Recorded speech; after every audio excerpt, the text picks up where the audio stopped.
Now to the balance of power in the Senate. That could shift tonight.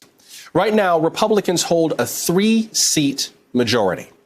But there are a number of competitive races that both parties are going to be watching very closely tonight. For more on those races, we're joined by NBC's Leigh Caldwell. She's outside a polling place in Columbia, South Carolina, the state capital. Leigh, Doug Jones in Alabama is considered a vulnerable Democrat who's up for re-election today. What's the Democratic strategy for offsetting that loss if indeed they do lose it?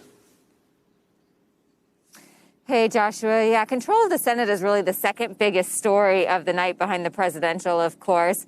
And Doug Jones in Alabama, that state is just too red for the senator to win his reelection in a presidential year.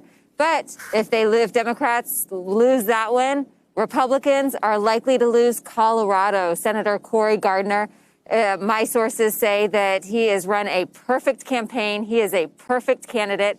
But Colorado is just too blue in order to send him back to the Senate, especially with so much anger about President Trump this year, Joshua. Yeah, well, and especially with Senator Gardner running against John Hickenlooper, who's the former mayor of Denver, former governor of Colorado, and President Trump has lost some support in Colorado over the last few years. What about where Democrats see opportunities, particularly in North Carolina? Yeah, there's a lot of races where Republicans are running to save their seats. They're already elected. They're incumbents. North Carolina is a really interesting one, Joshua. In just the past couple weeks alone, there was 2 scandals there. The Republican incumbent, Tom Tillis, he contracted COVID after being at the White House. And then the Democratic challenger, Cal Cunningham, it came out that he was having an affair. But the interesting thing about that race, Joshua, is that it has not changed the polls. It has not changed the status of that race. Cal Cunningham has maintained his lead there. And sources in North Carolina are telling me that he is very likely to pull out a win. They are confident that Cunningham's going to come out on top and defeat Senator Tillis tonight.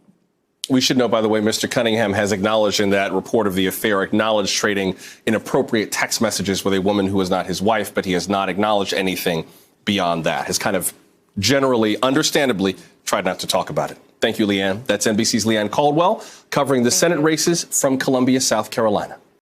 Hey, NBC News viewers, thanks for checking out our YouTube channel. Subscribe by clicking on that button down here and click on any of the videos over here to watch the latest interviews, show highlights, and digital exclusives.